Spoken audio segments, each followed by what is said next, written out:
औरिया साहब, आप क्या देख रहे हैं, क्या आज ऐवान में कोई रेजोल्यूशन पास होने जा रही है, कोई फैसला हो जाएगा इंतखाबात डिले करने के लिए?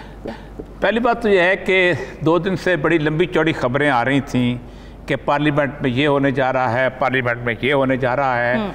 तो गालिब का वो शेर है कि थी खबर गर्म कि गालिब के उड़ेंगे पुर्जे, देखने हम भी गए पर ये तमाशा ना हुआ। और वही हुआ है कि सारा कुछ जो कुछ होने वाला था ठुस होकर रह गया। और इस ठुस होने की बुनियादी वजह यह है कि पाकिस्तान की जो हालात हैं वो इस वक्त इंटरनेशनल जो सीन है उसके ऊपर बहुत ख़तरनाक बीपर बचा रहे हैं इस वक्त। ज़ल्मे खलीलज़ाद जो है काफ़ी दिनों से इस मसले में था, और ज़ल्मे खलीलज़ाद जो है वो बुनियादी तौर पर इस पूरे रीजन के अंदर अमेरिका का एक जिसे कहते हैं माउथ पीस है। अच्छा। वो बुनियादी तौर पर एक अफ़गानी है जो कि मज़ार शरीफ में पैदा हुआ था, काबुल में उसकी तालीम हुई और उसने फिर एक बहुत बड़ी कॉरपोरेशन है रैंड कॉरपोरेशन। अच्छा। उस रैंड कॉरपोरेशन की जो सरबराह है शेरिल ब्रांड, उसके साथ उसने शादी कर ली। और शादी वो वियना की रहने वाली थी, और उसकी जो सबसे मशहूर रिपोर्ट है सिविल डेमोक्रेटिक इस्लाम, जो कि बहुत कंट्रोवर्शियल रिपोर्ट हुई थी 9/11 के बाद कि कैसे मुसलमानों को हमने करना है, वो है। और उसके वो पहले एंटी पाकिस्तान था, एंटी प्रो इंडिया था, जैसे शुमारी इत्तेहाद के होते हैं, लेकिन तालिबान के मुज़ाकरात के दौरान जिस वक्त वो कतर में कर रहा था, यहाँ उसकी खासी जो सूरत हाल यहाँ जो बिल्टअप हो गई। एक रिपोर्ट के मुताबिक जो कि मुझे कल ही बल्कि आज सुबह ही पता चली है कि अमेरिकन ख़ास तौर पे इस मसले में इंटरवीन किया है कि पाकिस्तान में हम अगर आज एक पॉपुलर पार्टी के ख़िलाफ़ चले जाते हैं तो और पॉपुलर पार्टी का जीतना तो हारना नामुमकिन है।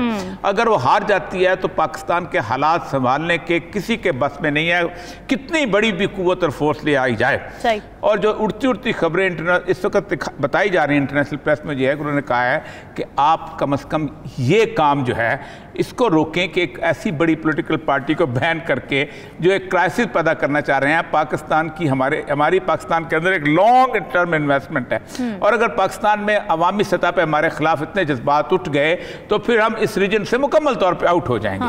तो आप देखें कि ज़ल्मे खलीलज़ाद के उन चारों उनको ट्वीट्स को मिला के पढ़ें, जिसमें उसने कहा है कि आज पार्लियामेंट जो है PTI को बैन करने वाली है और ये बहुत बड़ा क्राइसिस बनेगा और पाकिस्तान में हालात खराब हो जाएंगे। अच्छा, वैसे अभी तक राना सनाउल्लाह साहब ने इस बारे में ठुस हो गए ना। अब उसके बाद हुए हैं ठुस, ठीक है, टाई फिश। अब टाई फिश करने के बाद जो राना सनाउल्लाह साहब की मूछें थी वो यूं से यूं हो गई हैं। और यूं होने के बाद उन्होंने जो तकरीर की है उस तकरीर के अंदर बार बार, जिसे कहते हैं ना जब आप एक खास लेवल पे ना होता फिर बार बार झूठ बोलते हैं। मतलब पहला झूठ उन्होंने ये बोला है कि आईने पाकिस्तान के अंदर लिखा है कि इलेक्शन एक दिन होने चाहिए। ये मेरे सामने आईने पाकिस्तान रखा, हाथ में पकड़ा हुआ है। इस आईने पाकिस्तान में जो 222 और 2 के का जो डी है, 218 का जो डी है, वो कहता है the holding of general election to the national assembly, provincial assembly and the local government. ये रिस्पॉन्सिबिलिटी किसकी है? इलेक्शन कमीशन की। 224 में इलेक्शन के बारे में बताया जाता है। Time of election and by election, general election to the national assembly और प्रोविंशियल असेंबली। सही, यानी जनरल इलेक्शन नेशनल असेंबली के भी हो सकते हैं और लिखा यानी सही। And shall be held within a period of 60 days immediately after the following day on which the term of the assembly is due to expire unless the assembly has been sooner dissolved and the results of the election shall be declared not later than 14 days before that day। और उसके बाद जो उन्होंने उसका रखा हुआ है आगे जो उसका है कि वो 90 डेज के अंदर होगा। अब असेंबली, इसके ऊपर सुप्रीम कोर्ट की रूलिंग आ चुकी है। सुप्रीम कोर्ट के दिन से एक दिन भी अगर आप आगे चले जाते हैं तो एक कॉन्स्टिट्यूशनल क्राइसिस और कॉन्स्टिट्यूशनल वैक्यूम पैदा हो जाता है। पहला बात तो यह है कि केयर टेकर चीफ मिनिस्टर जो है एक दिन आगे भी नहीं जा सकता। अच्छा। और अगर वो अपनी कुर्सी पे बैठा रहता है तो उसके सारे ऑर्डर जो है जो पास करेगा, जो बजट सैंक्शन करेगा, जो ट्रांसफर पोस्टिंग करेगा, जो सजा देगा, वो इलीगल हो जाएंगे according to the constitution of Pakistan.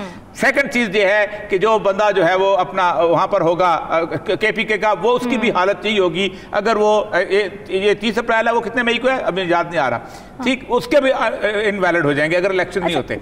अगली सूरत हाल ये है कि सारे क्राइसिस में اس کو لگانے کا کوئی طریقہ کار نہیں، ریپلیسمنٹ کا کوئی طریقہ کار نہیں، آئینی بحران اولیاء مقبول جان نہیں لگ سکتا، لالی صاحب نہیں لگ سکتے، کیونکہ قانون کہتا ہے کہ کیئر ٹیکر چیف منسٹر صرف 90 دن تک ہے، 90 دن کا پورٹ فولیو خالی ہو جائے تو پھر نہ گورنر اس کو سنبھال سکتا ہے نہ اس کو سپیکر سنبھال سکتا ہے، کون آئے گا اس کی جگہ؟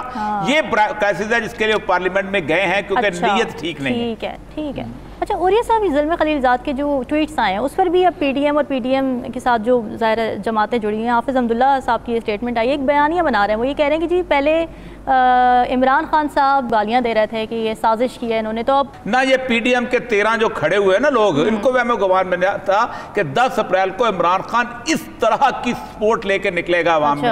اچھا، اب صورتحال یہ ہے کہ ان کی پلاننگ کیا تھی اور جو عمران خان نے فیل کر دی۔ ان کی پلاننگ یہ تھی کہ 1 سال مزے سے گزاریں گے، عمران خان کو گالیاں پڑیں گی، عمران خان کو لوگ کہیں گے کہ جس نے ملک تباہ کر دیا، کچھ ہم بولیں گے، کچھ یہ بولیں گے، اور ہم ایمرجنسی لگا کے اس کو الیکشن کو لے جائیں گے 2024 میں، اتنے میں حالات ہمارے کچھ ٹھیک ہو جائیں گے۔ یہ وہ ٹھیک، عمران خان نے ان کے اوپر یہ دونوں اسمبلیاں توڑ دیں، وہ ایسا ایٹم بم برا، پہلے اس کو یہ کہتے تھے اسمبلی توڑو ہم الیکشن کرا دیں گے، اسمبلی توڑو ہم الیکشن کرا دیں گے، تو اس کے بعد جب وہ توڑنے کے قریب ہوا تو انہوں نے کہا جی وہ پرویز لائی نہیں توڑے گا، فلاں نہیں توڑے گا، کے پی کے والے کہہ رہے ہیں، ہمارے کالم نگار بڑے بڑے کمال کے ہیں نا، وہ بھی یہ خبریں اندر کی لاتے تھے، جب وہ ٹوٹ گئی تو ان کے آسان خطا ہو گئے۔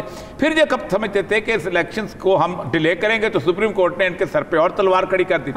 اب سپریم کورٹ کا فیصلہ جو ہے اٹس اے فائنل فیصلہ، یہ آئین کہتا ہے آرٹیکل 190 کے تحت کہ all the administrative and judicial authority should act in aid of the Supreme Court۔ اگر وہ کل سپریم کورٹ اس کو بلا لیتی ہے سیکٹری فائنانس کو، تو بتاؤ بھائی تم کہتے ہو پیسے نہیں ہیں، اب بتاؤ تمہیں اکاؤنٹ نمبر 1 میں کتنے پیسے ہیں، اب بتاؤ تم نے خرچے میں کتنے پیسے ہیں، تو اس کو تو دینا پڑے گا، اور سپریم کورٹ ایک فائنینشیل ایکسپرٹ بٹھاتی ہے تو دینا پڑے گا۔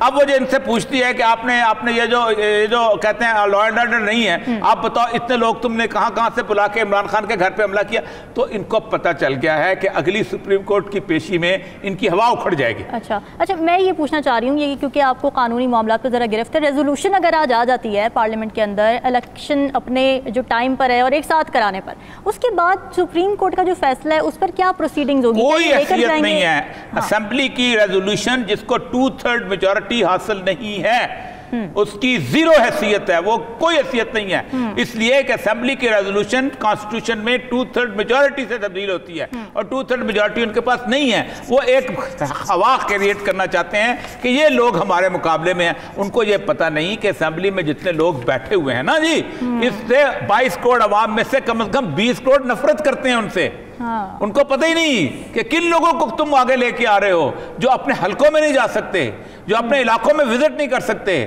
جو اپنے جگہ پہ جائے تو ان کا یہ مسئلہ بن جاتا ہے۔ یہ ہے اصل بنیادی مسئلہ۔ اب یہ خیال کریٹ کرنا چاہتے ہیں یہ اسمبلی، اسی لیے عمران خان نے ٹھیک کیا، اس نے کہا میرے بندے نہیں جائیں گے، اس سے سینٹ میں نہیں گئے بندے، دوسرے نہیں گئے، اس کی وجہ یہ ہے کہ ان کو پتہ چل گیا کہ اسمبلی میں جو ریزولوشن پاس ہو رہا ہے یہ ٹوٹلی ون سائیڈڈ